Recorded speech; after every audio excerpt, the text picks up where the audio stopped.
Assalamualaikum warahmatullahi wabarakatuh. Baik, selamat malam. Perkenalkan, nama saya Nida dengan NIM darah 20310062. Saya dari Prodi Agribisnis Universitas Tribhuwana Tuggadal Malang. Baik, di sini saya akan menjawab pertanyaan dari mata kuliah Sosio Tekno usaha kecil. Dan di sini suruhannya itu carilah 2 usaha kecil dan ceritakan kembali. Baik, di sini saya memutuskan untuk mengambil judul kisah dibalik suksesnya kedai sablik Mumi Azize Pati. Siapa sih di sini pecinta seblak? Hampir kita semua anak muda loh saat ini kita mengidolakan makanan yang satu ini. Dan katanya ini makanan ini cocok banget dimakan saat suasana hati lagi galau, bener gak? Nah, bicara soal seblak nih, di sini saya akan mengenalkan dengan kalian seblak favoritnya orang Pati. Tapi sebelum kesana, apa sih itu seblak? Mari kita simakkan sama-sama ya. Seblak adalah makanan yang identik dengan cita rasanya yang pedas dan gurih. Makanan ini berasal dari kota Bandung, Jawa Barat. Seblak utamanya berisikan kerupuk basah dan diberi seperti sayur, telur, ceker dan lain sebagainya. Kemudian disiram dengan kuah pedas yang dicampur dengan rempah kencur loh. Saat ini seblak menjadi makanan idola bagi kaum milenial, terutamanya kaum hawa seperti kita loh. Yang berikutnya ini seperti yang saya sudah bilang tadi, di sini saya akan mengajak kalian berkenalan dengan kedai seblak Mumi Azize. Kedai ini berdiri pada tahun 2018 silam. Wow, yang dikelola oleh Mbak Siti.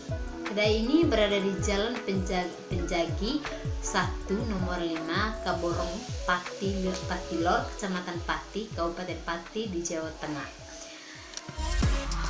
Wow. Nah, yang pertama ini cerita perjalanan Mbak Siti dalam membuka usaha kedai seblak. Di sini awal mulanya kedai ini berdiri karena ide yang muncul secara tiba-tiba dari Mbak Siti. Di sini ia berkata, awalnya saya tidak mengira akan mendirikan kedai ini karena awalnya kedai ini adalah sebuah toko baju. Jadi ceritanya Mbak Siti basicnya adalah sebagai seorang perawat. Dia bekerja di klinik dan rumah sakit. Dan setelah itu kemudian ia menikah. Semenjak menikah, ia dan suaminya mendapat berbagai macam ujian hingga akhirnya usaha suami Mbak Siti bangkrut dan Mbak Siti memutuskan untuk tidak bekerja lagi sebagai perawat. Semenjak saat itu juga Mbak Siti memutuskan untuk membuka usaha toko baju dan suaminya membuka usaha yang lain. Memang sih dari awal Mbak Siti ini suka berdagang dan ia termasuk orang yang mandiri. Ia juga menceritakan bahwa saat kuliah ia berjualan baju, jadi SPZ dan lain-lain. Karena seiringnya waktu, banyak si kompetitor, akhirnya toko baju milik Mbak Siti ini bangkrut juga loh. Kasian ya. Kemudian Mbak Siti memikirkan bagaimana sih supaya perekonomiannya tidak terpuruk dan bisa mencukupi kebutuhan anak-anaknya. Terus aku berpikir gimana supaya bisa beli susu buat anak-anakku sedangkan rumahku cuma tinggal segini. Itu ujar dari Mbak Siti ya. Yang kedua di sini tuh berawal dari iseng dan bermodalkan nekat. Kemudian suatu hari saat bangun tidur Mbak Siti itu iseng-iseng membuka Instagram dan menemukan sebuah gambar makanan yaitu seblak. Ia mengatakan bahwa awalnya Mbak Siti ini belum pernah loh memasak makanan yang bernama seblak ini.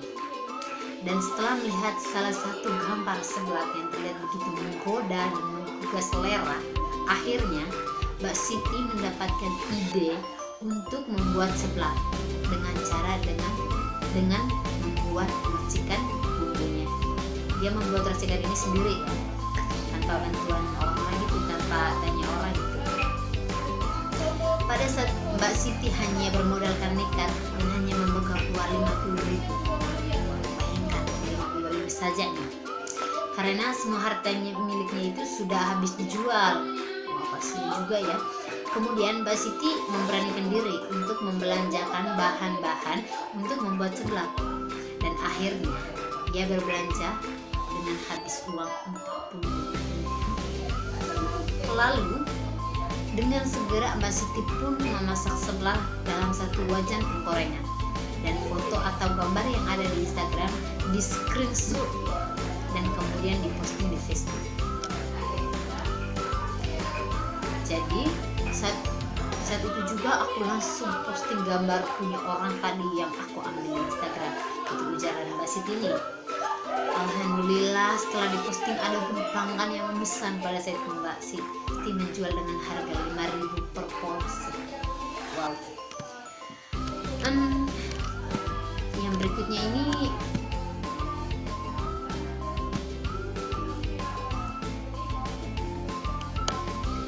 setelah melihat bahwa ada juga orang yang memesan, Mbak Siti pun mengajak suaminya untuk mengantar pesanan itu ke tempat para pelanggannya.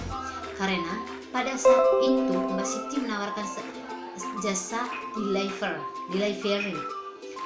Dalam waktu setengah jam semua pesanan pun habis. Dari uang 50.000 tadi aku dapat uang 145.000.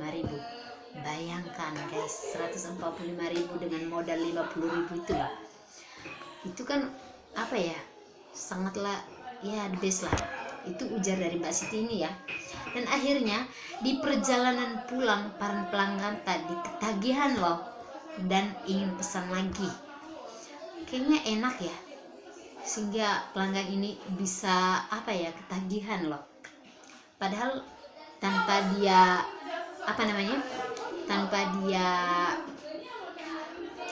cari tahu tentang gimana sih cara buat ini, dia buat sendiri loh. Bahkan bumbunya dibuat sendiri tanpa tanya ke orang-orang lain. Bagus juga ya ini. Mbak, kok enak sih? Besok pesan lagi 3 ya. Aku pesan lagi 2 dan aku mau lagi Mbak. Cerita Mbak Siti tentang komentar pelanggannya. Mbak Siti pun tidak percaya dengan apa yang dia dapat saat itu. Akhirnya Mbak Siti pulang lalu membuat lagi 3 wajan penggorengan. Akhirnya aku pulang terus aku buat lagi. Jadi awalnya 1 wajan penggorengan jadi 3 wajan penggorengan, ujar Mbak Siti. Semuanya itu habis dalam waktu 1 hari hingga besoknya pun berulang. Karena bertentangan dengan harapan orang tua pada awalnya, keluarga Mbak Siti kurang setuju. Mbak Siti beralih untuk berjualan seblak ini karena basicnya itu adalah seorang perawat. Setidaknya orang tua Mbak Siti memintanya untuk menjadi seorang PNS atau apalah yang lain gitu. Tapi Mbak Siti ini tidak mau nurut lah dengan orang tuanya itu. Dia tetap kekeh, tidak malu untuk menjual tidak malu menjadi seorang penjual seblak.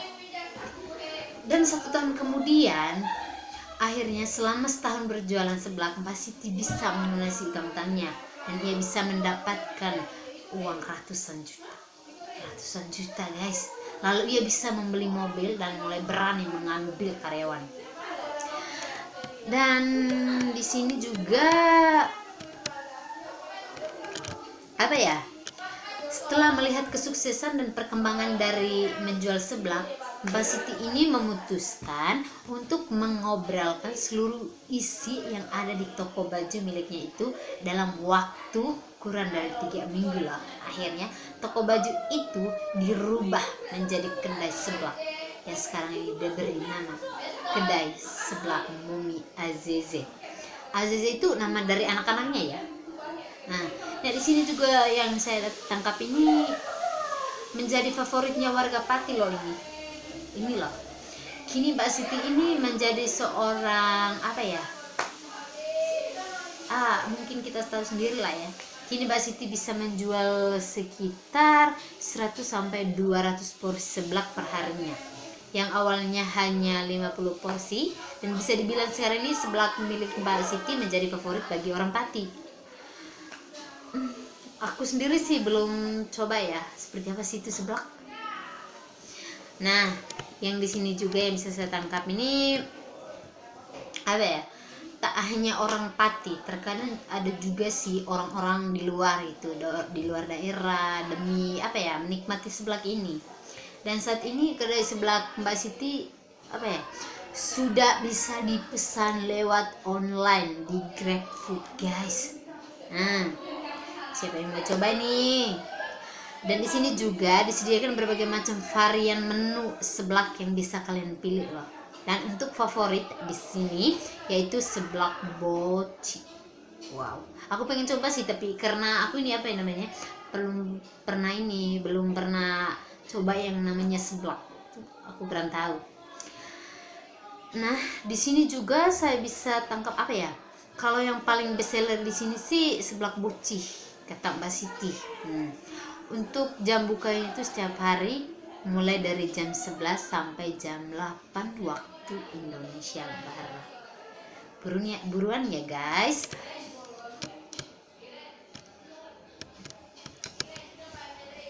Nah, jika kalian tertarik untuk mencoba dan merasakan nikmatnya seblak milik Mbak Siti ini, kalian bisa langsung datang ke kedai seblak Mumi Azeze Pati. Bagi yang berada di luar daerah ini jangan sedih lah. Pasti apa namanya? Ya, Mbak Siti ini kan berencana akan membuat cabang di daerah Kudus dan Solo. Jadi, tunggu saja ya. Oke teman-teman, itulah hasil apa ya yang bisa saya tangkap dari cerita Mbak Siti ini. Jika mohon maaf ya, jika ada kata-kata yang salah, aku mohon maaf, dan saya akhiri. Sekian dan terima kasih. Oke guys, jadi untuk yang kedua saya ada sebuah cerita kisah usaha dari pengusaha sukses berjualan rendang kering secara online. Nah, bagaimana sih ceritanya? Marilah kita simak sama-sama. Oke, seperti apa ya? Setelah saya membacanya, yang aku bisa tangkap ini gimana ya? Di balik suksesnya merintis di dunia usaha, memang bisa sih dimulai dengan berbagai cara. Tak terkecuali kesuksesan yang diraih oleh Mbak Firsti Indah di Citalan, Jakarta, yang sekarang ini berhasil menjadi produsen rendang kering dan crispy asli Padang. Wow, meskipun beliau ini kan apa ya, terlahir di Kuningan di Jawa Barat itu. Oke baik guys, di bagian kedua ini saya akan menceritakan usaha kecil di bidang kuliner ini, juga di bidang kuliner. Dan di sini judulnya sih kisah seorang pengusaha yang sukses berjualan rendang kering secara online atau via online. Seperti apa sih ceritanya? Yang bisa saya tangkap sih yang gak terlalu banyak gitu. Jadi di sini kita pasti tahu lah ya, merintis di dunia usaha kan ini ya cukup sulit lah ya. Kira-kira gimana ya caranya? Sukses itu kan harus membutuhkan sebuah pengorbanan dari kita sendiri. Nah, di sini saya akan menceritakan seperti apa perjalanan di sini nama produsen ini Firsti Indah, dan dia itu dari Citilin di Jakarta. Saya juga kurang tahu karena saya tidak pernah pergi ke Jakarta dan asal saya dari NTT. Nah, yang bisa saya ceritakan di sini itu di saat dia sukses di dunia usaha dalam merintis usahanya. Dia ini berhasil menjadi seorang produsen rendang kering dan crispy asli Padang. Beliau ini lahir di Kuningan, Jawa Barat. Dan wanita ini berusia 44 tahun yang diakrab panggil sebagai Teti. Ia memang masih memiliki garis keturunan Padang sehingga ia cukup pawai dalam mengolah masakan rendang. Dengan bimbingan sang mertua yang merupakan orang asli Sumatera Barat. Mertua ini merupakan orang asli Sumatera Barat. kemampuan Teti semakin terasa dan tidak heran bila cita rasa rendang kering yang ia produksi tak kalah bersaing dengan rendang asli buatan orang Padang. Jadi pengen sih, yang pertama kan tadi tuh saya ceritakan tentang seblak. Aku juga tidak tahu, kalau rendang saya pernah makan, kalau seblak belum. Nah, di sini juga suaminya itu memiliki suami asli Payang Kumbuh, Sumatera Barat. Mereka menikah tahun 1995. Titi ini banyak belajar dari sang ibu mertua yang kebetulan memiliki usaha catering masakan Padang. Setelah menguasai beberapa menu masakan Padang, pada tahun 2003 yang lalu, ia dan suaminya itu yang bernama Hengki Rifando mencoba membuka bisnis rumah makan Padang di Pusat Grosir Cilitin, Jakarta Timur. Nah, di sini juga mereka kan untuk membantu kelancaran bisnisnya, sang suami ini bahkan sengaja resign dari pekerjaan untuk membesarkan bisnis makanan tersebut. Wow, hebat ya suaminya, beruntung kali ya. Mengusung Rumah Makan Putih Minang sebagai nama usahanya itu.